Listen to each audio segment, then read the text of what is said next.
Assalamu alaikum everyone. I am Abida Muslima and welcome to my channel Muslima Talks. As you all have read, आज का हमारा topic है dream of Yusuf अलैहिस्सलाम, जिसका जिक्र कुरान मजीद में सूरतुल यूसुफ में किया गया है।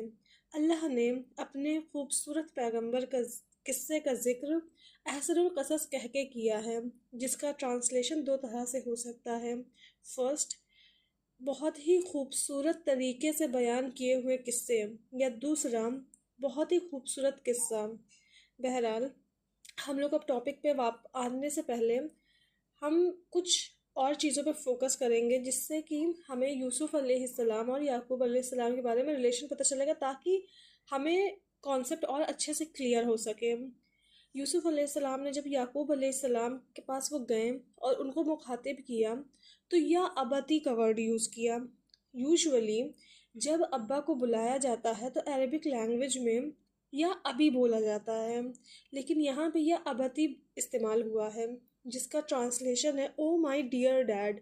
बेसिकली जब हमें अपना अफेक्शन, अपनी मोहब्बत दिखानी हो, तब हम या अबती का इस्तेमाल करते हैं फादर्स के लिए, जिससे ये पता चलता है कि यूसुफ अलैहिस्सलाम और याकूब अलैहिस्सलाम के बीच में एकदम ऑर्थोडॉक्स, बहुत ही कड़ा टाइप का, रफ और टफ टाइप का रिलेशनशिप नहीं रहता है। यूसुफ अलैहिस्सलाम अपने फादर्स की इज्जत तो करते ही करते हैं, लेकिन उनसे बहुत ही मोहब्बत भी करते हैं। और अगर हम आगे की आयत में देखें, जिसमें याकूब अलैहिस्सलाम यूसुफ अलैहिस्सलाम को बुलाते हैं, तो वो उनका नाम भी लेके बुला सकते हैं, लेकिन उन्होंने अपने बेटे को मुखातिब करते हुए या बुनैया बोला, मतलब ओ मेरे बेटे। बेसिकली जब हम लोग किसी को मोहब्बत से बुलाते हैं, तो उसके नाम के या तो आगे कोई एडजेक्टिव लगाते हैं, या उसके लिए मेरे बेटा, मेरा बेटी, या इस तरह के कोई भी और वर्ड्स इस्तेमाल करते हैं। ये दो वर्ड, या अबती और या बुनैया, से हमें याकूब अलैहिस्सलाम और यूसुफ अलैहिस्सलाम के बीच का एक बॉन्ड समझ में आ रहा है कि वो दोनों आपस में बहुत ही फ्रेंडली नेचर के थे, एक दूसरे से बहुत मोहब्बत शो भी करते, दिल में तो थी लेकिन वो शो भी करते थे एक दूसरे को। और अपना एक ड्रीम जो यूसुफ अलैहिस्सलाम ने देखा, वो उसका जिक्र अपने फादर से करने चले आए। इससे एक और चीज़ भी ज़ाहिर होती है कि वो अपने फादर के सामने बहुत ही फ्रैंक थे। उनको इस बात का डर नहीं था कि मेरे फादर मुझे डांट के चुप करा देंगे, या मेरा मजाक उड़ाएंगे, या वो मुझे डांटेंगे। उन्हें पता था कि मैं अपनी प्रॉब्लम्स अपने फादर के पास लेके जा सकता हूँ। जो भी चीज़ें मुझे परेशान कर रही है, जो थॉट्स मुझे परेशान कर रहे हैं, वो मैं उनके सामने रख सकता हूँ और वो मेरी मदद ही करेंगे। तो अब आते हैं हमारे ड्रीम की तरफ, जिसमें यूसुफ अलैहिस्सलाम याकूब अलैहिस्सलाम से बताते हैं कि अब्बा, मैंने एक ख्वाब देखा है जिसमें 11 सितारे, सूरज और चांद को मैं देखता हूँ, और सिर्फ इनको देखता ही नहीं हूँ, बल्कि ये देखता हूँ कि ये सब मुझे सजदा कर रहे हैं। एज यू ऑल नो कि याकूब अलैहिस्सलाम नबी रह चुके हैं, मतलब नबी थे। और क्योंकि नबियों में बहुत ही हिकमत होती है, उनके पास बहुत इल्म होता है, तो याकूब अलैहिस्सलाम को इसका मतलब समझ में आ गया था। पर उन्होंने इस ड्रीम को एक्सप्लेन करना ज़रूरी नहीं समझा, बल्कि जो इस ड्रीम से रिलेटेड जो और एडवाइस थी कि आगे अभी मैं बताऊंगी, उसको आगे रखना ज़रूरी समझा। जैसे कि उन्होंने आगे इसका ट्रांसलेशन नहीं किया, इसको इंटरप्रेट नहीं किया कि इस ख्वाब का ये मतलब होता है, बल्कि उन्होंने यूसुफ अलैहिस्सलाम को ये बताया कि जो तुमने आके मुझे ख्वाब बताया है, वो जाके अपने भाइयों को मत बताना। उन्होंने आगाह किया कि अगर तुमने अपने भाइयों को बताया, तो वो हो सकता है तुम्हारे लिए कोई चाल चले।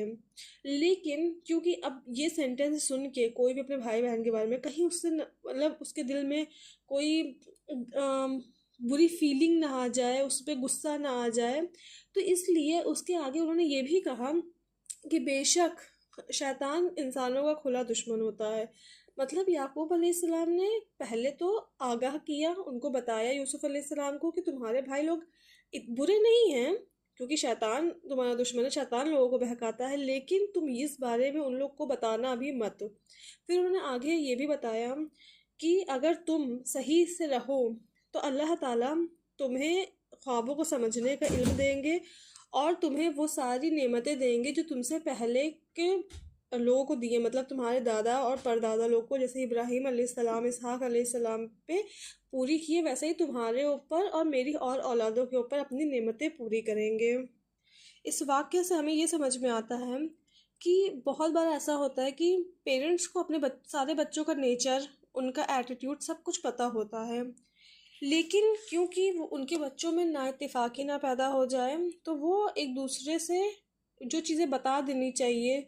अगर हमें पता है कि अगर हमारे एक बच्चे की सक्सेस से दूसरे बच्चे में जेलिसी आ सकती है, तो हमें अपने पहले बच्चे को आगाह कर देना चाहिए, एडवाइस करना चाहिए, उसे वार्न करना चाहिए कि इस बारे में अपने सिबलिंग से ना बताएं। लेकिन ये पहले वाले बच्चे में ये एक्सट्रीम पे ना पहुंच जाए कि ओ मेरे तो भाई बहन बहुत एविल हैं, बहुत ही दुष्ट हैं, मुझे उनको ये सब बातें नहीं बतानी चाहिए, उनसे बहुत उनकी दूरी ना बन जाए। तो इसलिए उनको काउंटर भी रखे, उनको एक बैलेंस्ड इमोशन दे कि अक्सर ऐसा देखा जाता है कि जेलसी पैदा हो जाती है, लेकिन उनको हमेशा ये याद दिलाएं कि तुम्हारा जो दुश्मन है वो तुम्हारे भाई बहन या तुम्हारे आसपास के लोग नहीं हैं, बल्कि शैतान हैं। दूसरा, अगर हम इंटरप्रिटेशन पे आते हैं तो बेसिकली याकूब अलैहिस्सलाम के इन टोटल 12 बेटे थे। इन्हीं 12 बेटों से आगे जो बनी इसराइल की और जो भी जितने भी कबीले निकलते हैं, वो बेसिकली इन्हीं बेटों के फॉलोवर से या उनसे निकलते हैं। तो जो 11 सितारे उन्होंने बेसिकली यूसुफ अलैहिस्सलाम ने देखा था, वो उनके भाइयों को दर्शा रहे थे, और जो सूरज और चांद थे वो बेसिकली उनके पेरेंट्स थे। ये उनका फ्यूचर डिपिक्ट कर रहा था, जिसमें जब यूसुफ अलैहिस्सलाम बहुत ही ज़्यादा फेमस हो जाते हैं, बहुत ही ज़्यादा सक्सेसफुल हो जाते हैं, तो उनके भाई और उनके पेरेंट्स उनके सामने सजदा करते हैं। बेसिकली ये वो सजदा नहीं है जो हम अल्लाह के सामने करते हैं, उनको अपना खालिक और अपना राजिक मान के। ये वो सजदे हैं जो पहले के दौर पे लोग एक दूसरे को इज्जत देने के लिए, एक दूसरे को ग्रीट करने के लिए किया करते थे। तो इस पूरे सिनेरियो को याकूब अलैहिस्सलाम ने पहले ही अपने बेटे को नहीं बता दिया। इसमें भी उनकी हिकमत थी ऑफ कोर्स, क्योंकि बहुत बारी ऐसा होता है कि हम लोग कोई चीज़ एक्सप्लेन करना चाहते हैं, पर सामने वाला या तो उस एज पे नहीं पहुंचा होता है, या तो उसका मैच्योरिटी लेवल वो नहीं होता है कि वो उस चीज़ को प्रोसेस कर सके, उस चीज़ को डाइजेस्ट कर सके।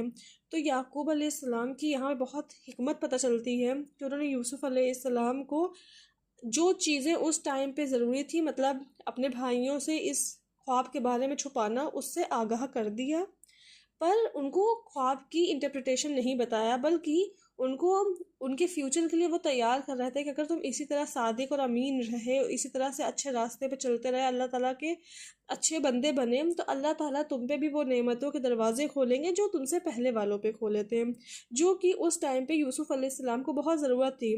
क्योंकि आगे हम अगर इस इन कसूरे को आगे कंटिन्यू करें तो यूसुफ अलैहिस्सलाम पे बहुत आजमाइश आती है।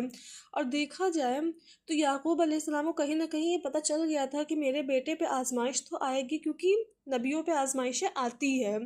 इसीलिए उन्होंने अपने बेटे को आगाह करना ज़्यादा ज़रूरी समझा और अल्लाह से उनका तारुफ कराया। और अगर आप उन अल्लाह पाक के अच्छे बंदे बन के रहते हो तो उससे आपको क्या प्रॉफिट मिलेगा, इसको भी बता दिया। क्योंकि आगे की लाइफ में जब हमारे यहाँ तकलीफ़ आती है, हमारी परेशानी आती है, तो बहुत ज़्यादा हमारे लिए ज़रूरी होता है कि हम अल्लाह को जानें, और जानें कि हमें जो इस टाइम पे तकलीफ़ हो रही है उसके बाद हमें बहुत अच्छा रिवॉर्ड मिलेगा।